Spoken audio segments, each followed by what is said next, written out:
কিছু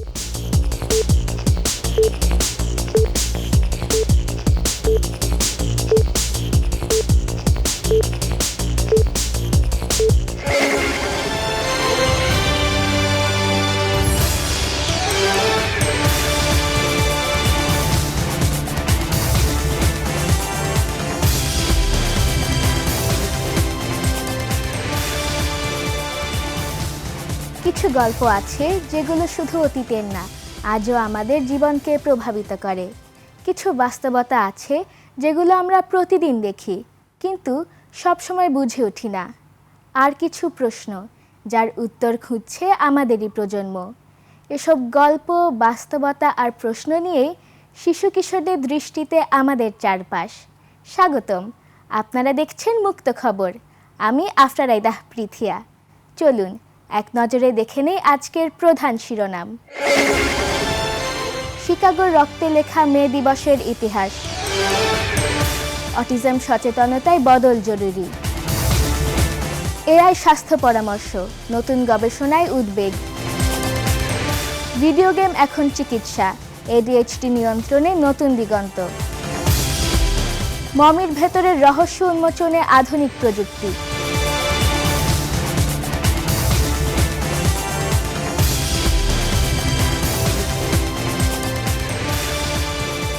অতীত, বর্তমান আর ভবিষ্যৎ সবকিছুর গল্প একসাথে। চলুন শুরু করা যাক মুক্ত খবর।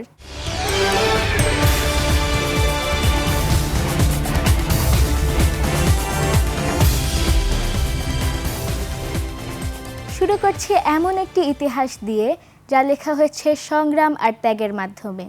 মে দিবস, যা শুধু একটি দিন নয়, বরং শ্রমিকদের অধিকার আদায়ের প্রতীক। শিকাগোর সেই আন্দোলনের গল্প জানাচ্ছেন হাবিবা আক্তার মারিয়া।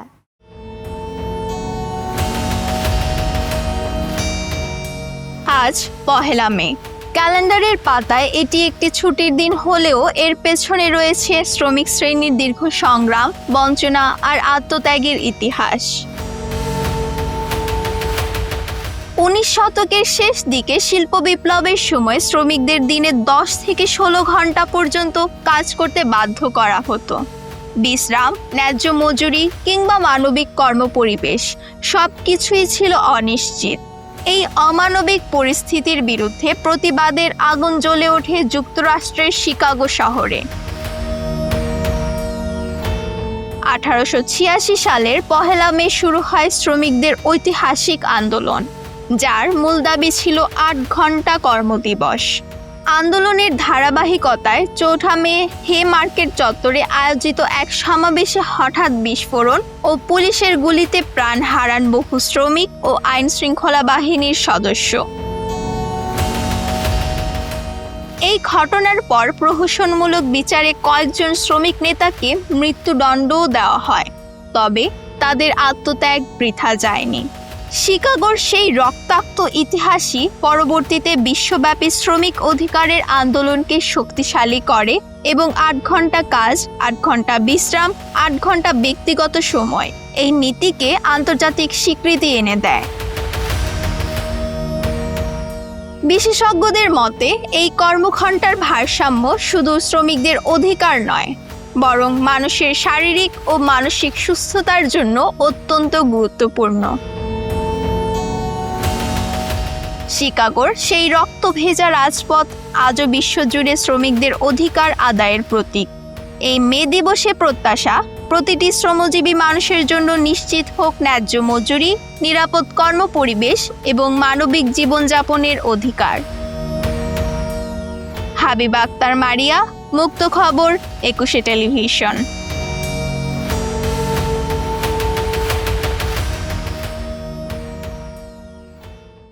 ইতিহাসের পর এবার বর্তমানের এক গুরুত্বপূর্ণ বাস্তবতা, অটিজম, যা কোনো রোগ নয়, বরং একটি ভিন্নতা। সঠিক বোঝাপড়া আর সহায়তা না পেলে পিছিয়ে পড়ে বিশেষ শিশুরা। এই দৃষ্টিভঙ্গি বদলের প্রয়োজনীয়তা জানাচ্ছেন ওয়াসি সারওয়ার প্রাজ্ঞ।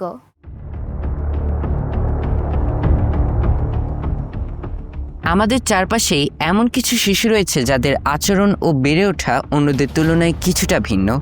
তারা হয়তো সহজে সবার সঙ্গে মিশতে পারে না, নিজের মতো থাকতে পছন্দ করে বা যোগাযোগে কিছুটা অসুবিধা অনুভব করে। চিকিৎসা বিজ্ঞানে এই অবস্থাকে বলা হয় অটিজম স্পেকট্রাম ডিসঅর্ডার। এটি কোনো রোগ নয়, বরং মস্তিষ্কের বিকাশের একটি ভিন্ন ধরন। অটিজমযুক্ত শিশুদের প্রধান চ্যালেঞ্জ হল সামাজিক যোগাযোগ ও আচরণগত প্রকাশ। অনেক সময় তারা চোখে চোখ রেখে কথা বলতে পারে না বা নিজের অনুভূতি প্রকাশ করতে তাদের সমস্যা হয়। তাছাড়া শব্দ, আলো বা ভিড় তাদের জন্য অস্বস্তিকর হতে পারে। তবে এই ভিন্নতাই তাদের সীমাবদ্ধতা নয়, বরং অনেক অটিস্টিক শিশুর মধ্যে থাকে অসাধারণ প্রতিভা। কেউ চমৎকার আঁকতে পারে, কেউ প্রযুক্তিতে দক্ষ, আবার কেউ জটিল গাণিতিক সমস্যার সমাধান করতে পারে খুব সহজে।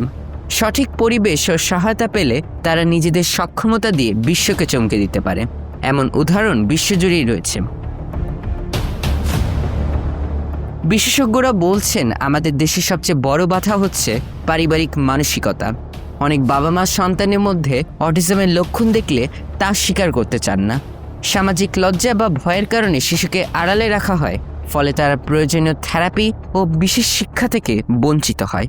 এতে তাদের বিকাশের সুযোগ মারাত্মকভাবে ক্ষতিগ্রস্ত হয়। অটিজম কোনো অভিশাপ নয়, এটি ভিন্ন এক সম্ভাবনার দিক। এটি শিশুদের করুণা নয়, প্রয়োজন ভালোবাসা, গ্রহণযোগ্যতা ও উপযুক্ত সহায়তা। পরিবার যদি শুরু থেকেই সচেতন হয় এবং সমাজ সহমর্মিতার হাত বাড়িয়ে দেয়, তাহলে এই বিশেষ শিশুরাই ভবিষ্যতে দেশের জন্য মূল্যবান সম্পদ হয়ে উঠতে পারবে। ওয়াসার প্রাজ্ঞ, মুক্ত খবর, 21 টেলিভিশন।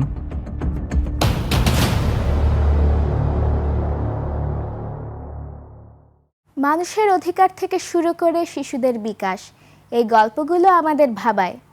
ছোট্ট একটি বিরতির পর ফিরে আসছি প্রযুক্তি আর নতুন বাস্তবতার গল্প নিয়ে।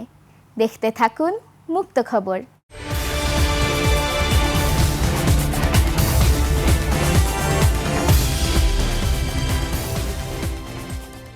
বিরতির পর আবারও স্বাগতম।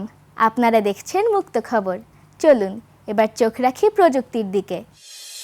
কৃত্রিম বুদ্ধিমত্তা, যা আমাদের জীবনকে সহজ করছে, কিন্তু নতুন গবেষণা বলছে স্বাস্থ্য পরামর্শের ক্ষেত্রে সবসময় তা নির্ভরযোগ্য নয়।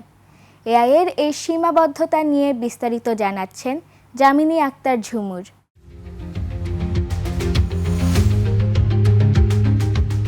কৃত্রিম বুদ্ধিমত্তা বা এআই এখন চিকিৎসা পরামর্শ থেকে শুরু করে দৈনন্দিন নানা কাজে ব্যবহৃত হচ্ছে।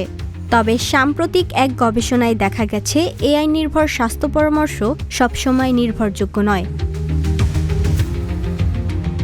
যুক্তরাষ্ট্রের স্ট্যানফোর্ড ইউনিভার্সিটির একদল গবেষকের পরিচালিত এই গবেষণায় বিভিন্ন জনপ্রিয় এআই চ্যাটবোট ও স্বাস্থ্য প্ল্যাটফর্মের উত্তর বিশ্লেষণ করা হয়। এতে দেখা যায় প্রায় ৪৫ থেকে ৫০% ক্ষেত্রে তথ্য আংশিক ভুল, অসম্পূর্ণ বা প্রাসঙ্গিক নয়। বিশেষ করে জটিল রোগ, ঔষধের পার্শ্ব প্রতিক্রিয়া এবং জরুরি চিকিৎসা পরিস্থিতিতে ভুলের হার বেশি। গবেষকরা বলছেন, এআই মূলত পূর্বের তথ্যভান্ডার থেকে শেখে এবং সবসময় বাস্তব সময়ের নির্ভুল চিকিৎসা নির্দেশ দিতে সক্ষম নয়।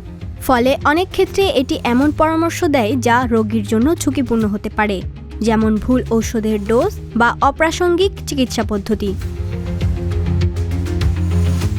স্বাস্থ্য বিশেষজ্ঞদের মতে এআই একটি সহায়ক প্রযুক্তি হলেও এটি কখনোই চিকিৎসকের বিকল্প হতে পারে না। তাই যে কোনো স্বাস্থ্য সংক্রান্ত সিদ্ধান্ত নেওয়ার আগে অবশ্যই নিবন্ধিত চিকিৎসকের পরামর্শ নেওয়া জরুরি। তবে গবেষকরা এআই এর সম্ভাবনাকেও উড়িয়ে দিচ্ছেন না। সঠিকভাবে প্রশিক্ষণ ও নিয়মিত আপডেটের মাধ্যমে ভবিষ্যতে এই প্রযুক্তি আরও নির্ভরযোগ্য হয়ে উঠতে পারে বলে তারা মনে করছেন। প্রযুক্তির দ্রুত বিকাশের এই যুগে এআই যেমন নতুন সম্ভাবনার দ্বার খুলছে, তেমনি সতর্কতার প্রয়োজনীয়তাও মনে করিয়ে দিচ্ছে, বিশেষ করে যখন বিষয়টি মানুষের জীবন ও স্বাস্থ্যের সঙ্গে সরাসরি জড়িত। যামিনী আক্তার ঝুমুর, মুক্ত খবর, 21 টেলিভিশন।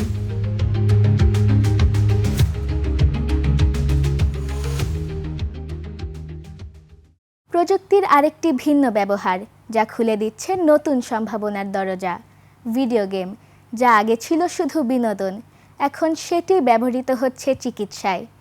ADHD আক্রান্ত শিশুদের মনোযোগ বাড়াতে ব্যবহার হচ্ছে এন্ডিয়াভর RX। এই নতুন দিগন্ত নিয়ে জানাচ্ছেন মোহাম্মদ জাফির হাসান।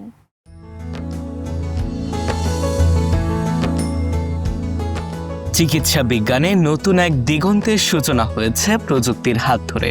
প্রথমবারের মতো একটি ভিডিও গেমকে চিকিৎসা হিসেবে অনুমোদন দিয়েছে US food and drug administration. Endeavour RX এই গেমটি মূলত শিশুদের মনোযোগ ঘাটতি ও অতি সক্রিয়তাজনিত সমস্যা ADHD নিয়ন্ত্রণে ব্যবহৃত হচ্ছে। 8 থেকে 17 বছর বয়সী শিশুদের জন্য তৈরি এই গেমটি একটি ডিজিটাল থেরাপি হিসেবে কাজ করে। বিশেষভাবে ডিজাইন করা এই গেমে খেলোয়াড়কে একটি চরিত্র নিয়ন্ত্রণ করতে হয়, বিভিন্ন বাধা এড়িয়ে চলতে হয় এবং নির্দিষ্ট লক্ষ্য সংগ্রহ করতে হয়। এই মাল্টিটাস্কিং কার্যক্রম মস্তিষ্কের মনোযোগ নিয়ন্ত্রণকারী অংশকে সক্রিয় করে, যা ধীরে ধীরে মনোযোগ ধরে রাখার ক্ষমতা বাড়াতে সহায়তা করে। প্রায় 600 শিশুর ওপর পরিচালিত ক্লিনিক্যাল গবেষণায় দেখা গেছে নিয়মিত 4 সপ্তাহ এই গেমটি ব্যবহারের পর প্রতি 3 জনের 1 জনের মনোযোগ ক্ষমতায় উল্লেখযোগ্য উন্নতি হয়েছে। পাশাপাশি 68% অভিভাবক তাদের সন্তানের আচরণে ইতিবাচক পরিবর্তন লক্ষ্য করেছেন।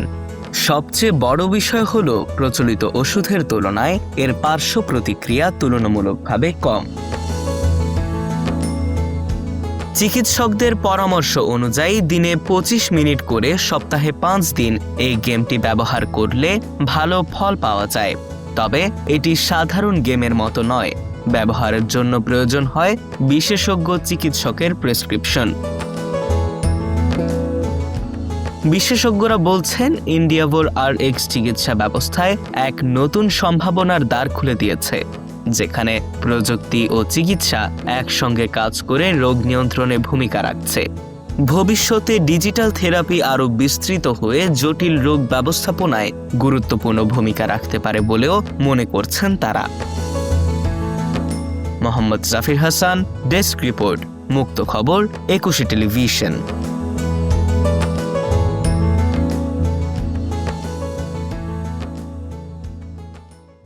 প্রযুক্তি আমাদের জীবন বদলে দিচ্ছে, কখনো সতর্ক করছে, কখনো নতুন আশা দেখাচ্ছে। আরও একটি ছোট্ট বিরতির পর ফিরে আসছি ইতিহাসের এক রহস্যময় অধ্যায় নিয়ে। স্টে উইথ মুক্ত খবর।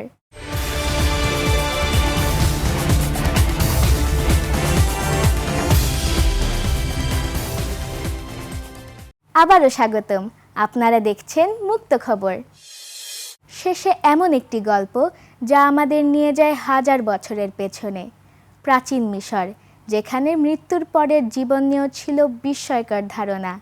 আর এখন আধুনিক প্রযুক্তির সাহায্যে উন্মোচিত হচ্ছে সেই অজানা রহস্য। বিস্তারিত জানাচ্ছেন তাবাসসুম মালিহা মোহনা।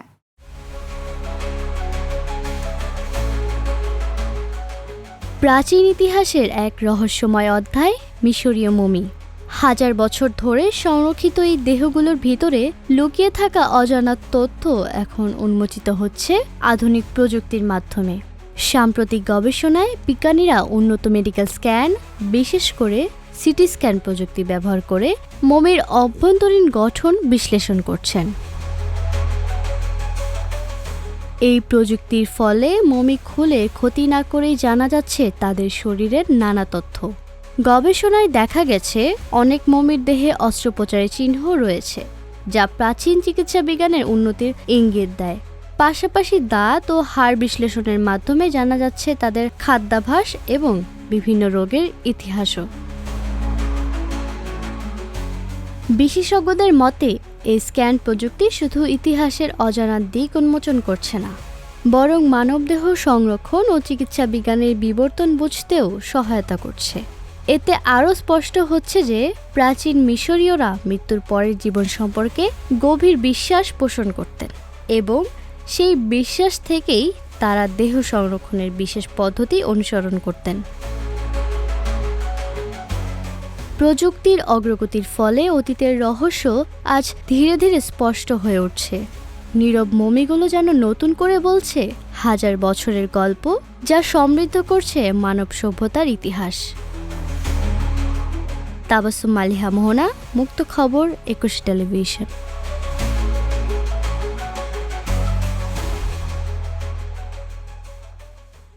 ইতিহাস আমাদের শেখায়, বর্তমান আমাদের ভাবায়, আর ভবিষ্যৎ আমাদের প্রশ্ন করতে শেখায়। আজকের গল্পগুলোও তাই। সংগ্রামের ইতিহাস, বোঝাপড়ার প্রয়োজন, প্রযুক্তির সীমা আর সম্ভাবনা, আর অজানা রহস্যের খোঁজ। দেখা, শোনা আর ভাবার মধ্যেই গড়ে ওঠে সচেতনতা, আর সেই সচেতনতার মধ্যেই লুকিয়ে থাকে পরিবর্তনের শুরু। আমি আফরা রাইদা পৃথিয়া এখন এখানেই শেষ করছি। দেখতে থাকুন 21 টেলিভিশন।